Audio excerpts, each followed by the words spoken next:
लोकांना आप्पांचं काम इतकं माहित नसेल, पण आप्पा हे वारुंजी गणातले प्रतिनिधी होते, तुम्हाला माहिती आहे. आणि त्यांनी वारुंजी गणात प्रचंड मोठं काम केलेलं आहे.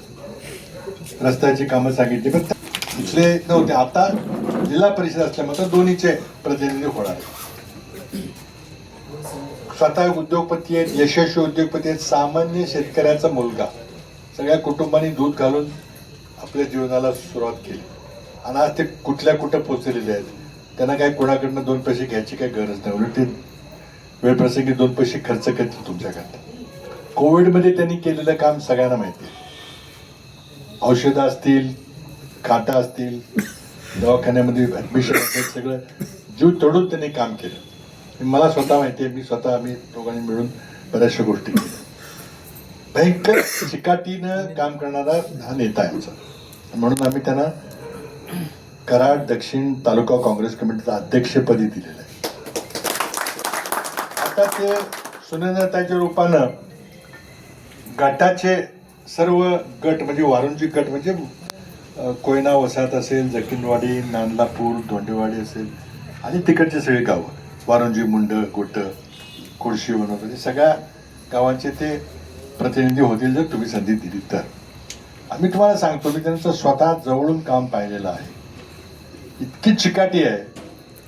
मग त्यांना काय कुठं कामाचं फॉलोअप करायला मुंबईला गेलं पाहिजे, मग गाडी कोणाची बघायची, मग कसं जायचं काय, हे काही भानगड नाही. काय कुठेही काम असलं, सातारा असेल, मंत्रालय असेल, मुंबईकडे असेल, कुठेही त्यांची जायची कामाकरता. आपल्या तालुक्यात तरी कुणी काम केलेले बघितले.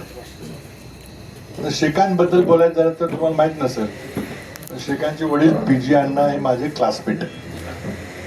आम्ही दोघं 7वीच्या वर्गामध्ये लाहोटी चाळेमध्ये आमची शाळा होती आणि धोतर घालून टोपी, पांढरी टोपी घालून पीजी अण्णा शाळेत यायचं आणि आम्ही इकडे तिकडून आमचं जर शर्ट पॅन्ट असायची. तर आम्ही 7वीला एकत्र होतो. नंतर मध्ये मध्ये संबंध यायचा कधी कधी, पण अण्णा आपलं जकीनवाडीत काम करत राहिले, आम्ही आमचं कुठेतरी दुसरीकडे काम करत राहिलो. पण असा आमचा तो घरगुती संबंध. आता शेकांची माझी काही फार इतकी ओळख नव्हती, अण्णांची होती. पण ते एक चांगला सुशिक्षित आणि एक चांगला त्याला पार्श्वभूमी आहे कामाची, अशा माणसाला या गणातून काँग्रेस पक्षाने उमेदवारी दिलेली. नवीन आहे त्यामुळं काही आतापर्यंत तू काय केलंय म्हटलं तर काय नाही, ते पीजी अण्णांचंच काम जे असेल ते असेल. सरपंच होते. आता तुम्ही नामदेव आप्पांच्या नेतृत्वाखाली कसं काम होते ते बघा आणि मग मला सांगा. पण संधी तुम्ही द्यायची. आमदाराला आमदारचं काम करायचं, त्याने करू द्या. पण स्थानिक विकासाचं काम हे जिल्हा परिषद पंचायत समिती सदस्यच करतील. सुनंदाताईंना नामदेव आप्पांच्या सुविधे पत्नीने त्यांनी खूप काम केले जातं. ठीक आहे, अजून बोलावयाची सवय नाही, ते बोलतील, धडाधड बोलतील, काही काळजी करू नये. पण आप्पा त्याच्या मागे आहेत, आम्ही सगळे त्याच्या मागे आहेत. आणि मी आहे तिथं कुठेही असलो तरी, सत्तेत असो नसो, तुम्ही माझ्यावर इतकं प्रेम केलेलं आहे की मी काय कुठे तुम्हाला सोडून जाणार. तर ठीक आहे, थोडंसं धावपळ करणं एवढं जमेल का नाही माहिती, पण मी कराडला कधी कोणी आलं तरी कराडला असतो. आम्ही काँग्रेस कमिटीचं कार्यालय काढतोय आपल्या प्रशासकीय कार्यालयाजवळ, जागा बघायचं चाललं आहे. 24 तास तिथं कोणतरी माणूस असेल. मोफत कायदेशीर सल्ला द्यायची व्यवस्था मी वकील मंडळी करतोय. कोणाला काय असलं तरी जाऊन तिथं सल्ला घ्या. काही घरगुती प्रश्न असेल, जमिनीचा असेल, सल्ला घ्या. आणि नोकरीच्याबद्दल बायोडेटा करायचं झालं, कुठं काय करायचं, नोकरीची फार मोठी अडचण होती. आता मी तुम्हाला सांगतो, या सरकारला AI मुळे, कृत्रिम बुद्धिमत्तेमुळं जे संकट येणार आहे पुढे, त्याची कल्पना नाही. नुसतं ढोल ताशा बडवायचं त्यांचं चाललेलं आहे. उद्या एकाही नव्या ग्रॅज्युएट मुलाला नोकरी मिळणं फार अवघड होणार आहे, कारण ते सगळं काम आता मशीनने होणार आहे. अकाउंटिंग असेल, कारकुनी असेल, पत्र लिहायचं काम असेल, कायदेशीर सल्ला असेल, एखादं एक्सरे तपायचं असेल, तर सगळं मशीनने काम होणार, माणसाची गरज लागणार नाही. मग अशा परिस्थितीमध्ये सरकार पुढं काही गेम प्लॅन आहे का, काही आराखडा आहे का, की कसं मुलांना नोकऱ्या द्यायच्या, काय करायचं, काही नाही. आणि नुसतं प्रचंड मोठा भ्रष्टाचार करून, भ्रष्टाचार कसा होतोय तर फक्त रस्ते करायचे, रस्त्यातून 40% कमिशन खायचं, आणि मग शिक्षण असेल, आरोग्य असेल, संशोधन असेल, त्या मूलभूत गरजा ज्या आहेत सामाजिक सुरक्षा सगळ्यात मोडून टाकायचं. आता तुम्हाला आश्चर्य वाटेल, हा कृषीप्रधान देश आहे. कोण म्हटलं? चौऱ्याप्पा म्हणजे काय? कृषीप्रधान म्हणजे आपल्याला नवीन वाण तयार केलं पाहिजे, जमिनीचा आपला उतारा वाढवला पाहिजे, खारट जमीन असली तर त्याला सुपीक केलं पाहिजे. ही सगळी कामं असतात. कोण करतं काम ते? तर कृषी विद्यापीठातले संशोधक काम करतात.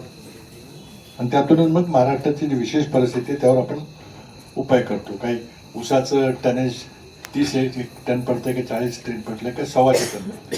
125 टन काढणारी माणसं आहेत संशोधन करून, हे आहे कृत्रिम तंत्रज्ञानामुळं. हे कोण काम करत आहे? तर हे कृषी विद्यापीठाचे संशोधक प्राध्यापक करतात. आज महाराष्ट्रातल्या 6 कृषी विद्यापीठामध्ये 75% जागा रिक्त आहेत. कोण करणार संशोधन? आज IIT मध्ये इतका मोठा ब्रँड आहे इंजिनिअरिंगचं, सगळं जगात त्याची प्रसिद्धी आहे. 41% जागा रिक्त आहेत. सरकार माणसंच भरत नाही. सगळे पैसे झालेत शक्ती मार्ग, समृद्धी मार्ग, त्यातले 40% कमिशन. आणि ते कमिशन कसं खर्च करतं? इलेक्शनमध्ये तुम्ही बघितलं मताचा दर काय निघालाय. ठीक आहे, एका दिवस चैन होईल थोडीशी, काय कुठं खारं जेवण होईल, कुठं काय होईल, पण पुढं काय 5 वर्ष मग म्हणतील काय तुम्ही फुकट मत दिले का, पैसे दिले होते. अशी लोकशाही प्यायला पाहिजे का? आणि इतक्या परिश्रमानंतर अगदी फुले शाह आंबेडकरांचं नाव आपण सांगतो.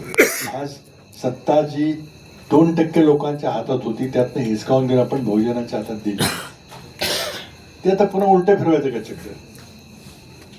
आता काँग्रेस पक्षाचे उमेदवार आहेत. काँग्रेस पक्ष का? आज काँग्रेस पक्ष काही कुठं सत्तेत नाहीये, परिस्थिती काही फार चांगली नाही, मी मान्य करतो. असे चढ उतार येत राहतात. पण या देशामध्ये याच्या पुढे फक्त 2च विचारधारा राहणार आहेत. एक धर्मांध शक्ती, माणसामध्ये द्वेष करणारी माणसं, ज्यांना मनुवादी व्यवस्था पुन्हा आणायची. कारण त्याच्या 2% लोकांची सत्ता गेलेली आहे आपल्या नव्या संविधानामुळे. बहुजनांच्या हातात सत्ता गेलेली आहे, ते त्यांना अजून पचलेलं नाहीये. आणि दुसऱ्या बाजूला समतेवर आधारित विचार, फुले शाहू आंबेडकर. कोणी स्त्री पुरुष, कुठल्या धर्मात जन्मलाय, कुठली भाषा बोलतोय, कुठल्या जातीचा धर्माचा काय नाही, सगळे भारतात राहणारा प्रत्येक नागरिक हा भारताचा नागरिक आहे, त्याला समान अधिकार आहेत, हा मूळ विचार. आणि या विचारावर पाश्चिमात्य देश कुठे गेले? आपल्या देशात हा विचार नव्हता. आपल्या देशात वर्णव्यवस्था होती. ज्या देशाने वर्णव्यवस्था सोडली आणि धर्माचं महत्व सोडलं आणि समतेचं विचाराचं राजकारण केलं, ते देश कुठे पुढे गेले? आपण 147 साली तो विचार अवलंबला. आणि 1000 वर्षाची परंपरा होती. ज्या परंपरेमुळं, ज्या मनुवादी व्यवस्थेमुळं आपला देश 1000 वर्ष गुलामगिरीत होता, ती व्यवस्था पुन्हा आणायची का? हे लहान असतापासून सारखा विचार करायचा की 1000 वर्ष आपला देश एवढा मोठा खंडप्राय देश आहे, गुलामगिरीत का गेला? बाहेर अफगाणिस्तानमधनं माणसं आली, खैबर खिंडीतनं आली, किती माणसं गिरवली, किती तलवारी, किती घोडं, आणि इथं येऊन आपल्याला हरवलं.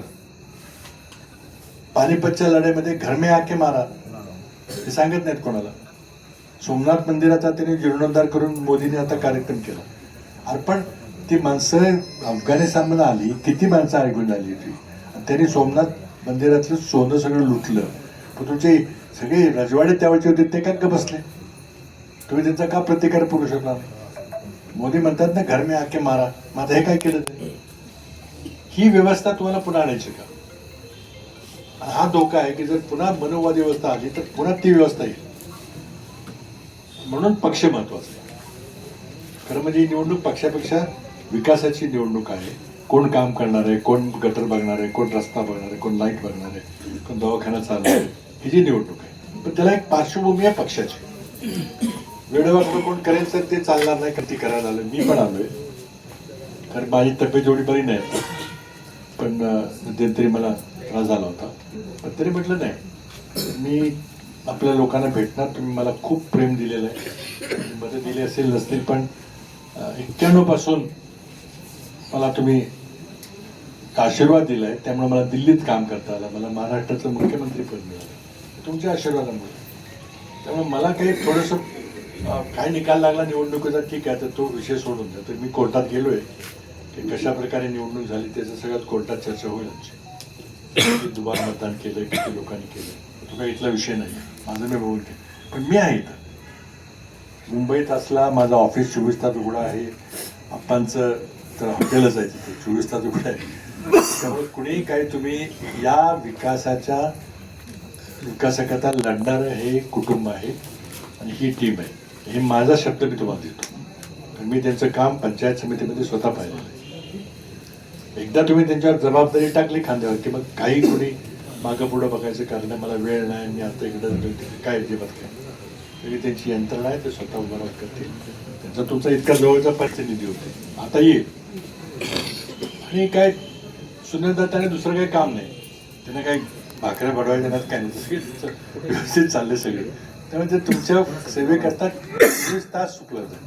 तिथे टीम आहे, तिथे भाऊ आहे, खूप मोठा नोकर वर्ग परिवार. कधी असं होणार नाही की तुमचं काही एखादं काम आणलंय आणि आप्पा सापडले नाही, कुठे काय केलं असं कळलं नाही. ते मी तुम्हाला शब्द देतो. म्हणून याकरता मी नम्र विनंती करायला लागलो की ठीक आहे, फक्त विधानसभेची निवडणूक झाली, काय झालं तिथं, काय झालं इथला परिसर सगळा, बरीच माणसं तिथं कामाला ट्रस्टवर असते.